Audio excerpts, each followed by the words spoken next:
Hello everyone, I'm Bruffy1322 and this video serves as an update to the Fastest Sports Classics 2017 video where I show the best fully upgraded Sports Classic cars in terms of lap time. For all the information you need about this series, check the original Sports Classics video, but otherwise let's see where the new Rapid GT Classic falls into that list.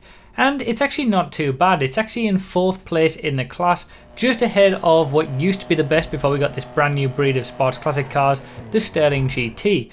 Now the Sterling GT gets a lap time of 106.166 and the Rapid GT Classic is a few tenths of a second ahead of it with a 1 minute 5.762. Now that is a good second slower than the ultimate best of the Turismo Classic. It's almost a second slower than second place of the Cheetah Classic, so it's not quite on the top level pace. Also, as we'll see from its top speed testing video later on today, its top speed in comparison to those top two, the Turismo and the Cheetah, it's a little bit slower than those as well. So it's basically just a little bit worse than the Turismo and the Cheetah. It does have very good acceleration, that's one of the good things about it, but in terms of cornering speed, in terms of top speed, it's just not quite there, and that's why it's ultimately in 4th place, over a second a lap slower than what the Turismo Classic can do. But it is a nice car to drive, it is relatively quick, it's certainly quicker than the vehicles that we've seen recently such as the Infernus Classic, the Torero, things like that. It is a little bit slower than the Ardent, which is now in 3rd place, but it's a relatively competent car. It's probably, I would say, closer to the mid-pack of sports classics like the Sterling GT, the Torero, the Infernus Classic.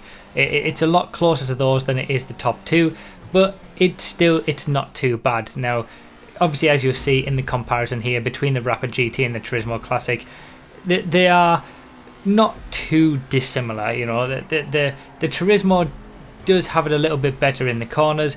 It's got a bit more top end speed as well. The Rapid GT Classic doesn't do too badly from acceleration from a standstill, but obviously the Turismo Classic can take more speed around the corners, so it doesn't need as much acceleration because it's exiting the corners at higher speeds.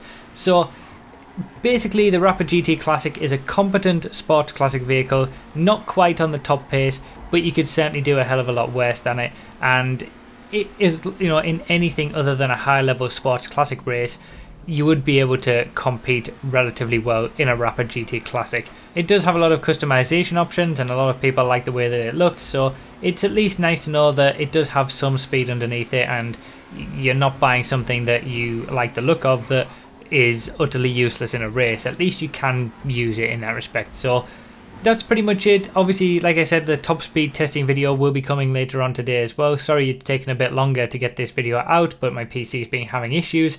But obviously remember to read the description for more info, comment with your thoughts, like the video if you enjoyed or found it helpful, and subscribe for more.